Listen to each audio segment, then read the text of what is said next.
We should go to the movies and see that one on big screen. Well, we have it for free on HBO Max. Alright, we'll just watch it on HBO Max. What are you gonna do? Kind of like how I saw The Conjuring. Now, Conjuring is good for big screen. But I saw on HBO Max with the wife in the comforts of our own home. And I gotta say, I really enjoyed it. Wasn't much different from the other Conjuring films. Had some really cheesy elements in it. But I love Vera Farmiga and Patrick Wilson. They portray Lorraine and Ed Warren so lovingly. They do such an awesome job. I'm sure Ed and Lorraine were as loving in real life as they are on the silver screen. And they're very accommodating and helpful. See, these are real paranormal investigators. Often imitated, but never duplicated. The Warrens rock. And they've helped out so many people. Even won a court case saying the guy was possessed by the devil. They won a court case from that, so. And they made history doing it. The Conjuring 3, of course, Ed and Lorraine Warren in one of their most infamous cases. A case where they ended up winning a court case that nobody thought they would ever win. And it's about the Glatzel family. And we're talking about 8-year-old David Glatzel, who him and his family and his sister's boyfriend, who's very close with the family, all moved into a new house in Connecticut. And right from the start, he found this waterbed. Little David. Of course, any kid sees a waterbed, they're going to get into a waterbed. And this was an old school waterbed. And when he gets into it, a hand comes up and tries to drown him. And at that point, he's slowly getting possessed by the demon that has lived in this house for God knows how long. And so the parents, after seeing how this kid is just freaking out, he's possessed, he's going insane, they come to find out that he is possessed, and then they call the Warrens, and the Warrens are going to come down to rid this kid of the evil. So when they do come down, they find out that this kid is definitely totally 100% possessed. They meet the whole family, Debbie Glatzel, David's sister's boyfriend, Arnie, and Father Gordon, who's trying to help exorcise the demon. But of course they need help from the Warrens in this case. So in the midst of trying to get the demon away from the kid, everybody's trying different things. Arnie goes up to David and picks David up and tells the demon, get away from him and get inside me. I'll be possessed for him, basically. And so the demon basically, spoiler alert, obliges. And, well, it moves from David now to Arnie. And you see that slow process as he's getting possessed. Now, during this encounter, Ed Warren has a heart attack, and he's in the hospital, and they don't know if he's going to make it. He has to do a lot of tests.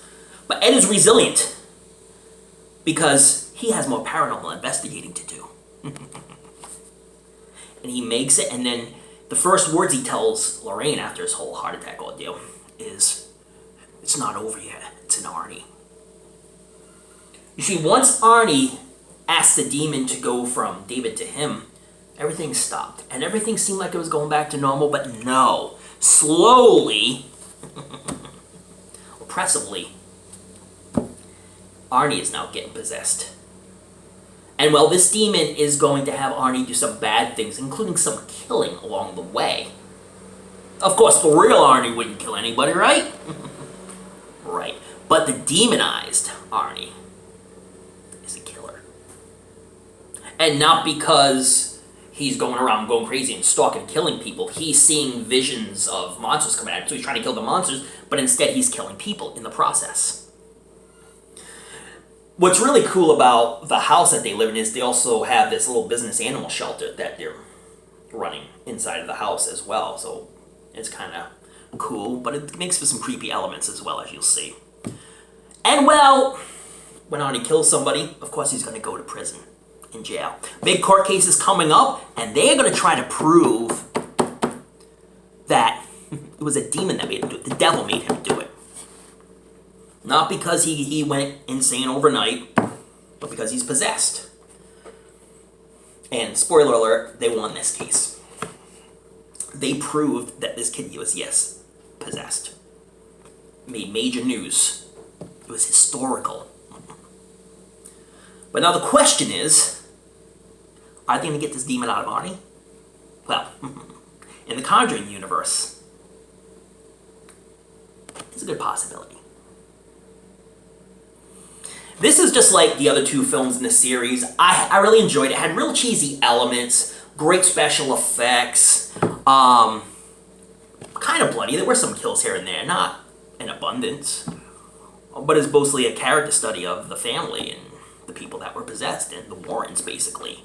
And it just is about one of their major cases, which really, freaked out the Warrens. It shows them investigating to kind of find out how they were possessed, how David and Arnie got possessed, and then they find out that bad stuff happened in the house before the Glatzels moved in, and well, there's a special artifact that is instrumental in getting David and of course Arnie possessed. They meet with this mysterious priest in Massachusetts, and they come to find out the real story of what really happened and what demon, or maybe witch, was possessing the two boys. Very good film. I really enjoyed it. Sometimes some of the cheesy elements made me laugh out loud a couple times. Even my wife laughed out loud. But I'll tell you something, Vera Farmiga and Patrick Wilson do an extraordinary job of playing the most loving couple you have ever seen. And I truly believe that Lorraine and Ed were really like that. I'm sure that, well, Ed passed away before Lorraine, but Lorraine was around long enough to oversee, the writing and try to make sure things were accurate. And I'm sure James Wan, who produced it and wrote the story, really remained true to life and how things really went. So, but Patrick Wilson and Vera Farmiga are just awesome as the Warrens. I couldn't picture anyone else playing them other than the Warrens themselves, right? The whole cast was good, very well acted film. The effects were somewhat cheesy at times, some laugh out loud moments. Some of the acting from the non-essentials were pretty humorous, like the lady working at the prison. You'll see when you watch it. Kind of heavy-set lady working in the office over there, but you'll see. and her shock when Arnie is kind of like screaming, ah, and all of a sudden he just floats in the air. So there were some real cheesy elements, but high on big effects, and this is one to see at the big theaters, guys.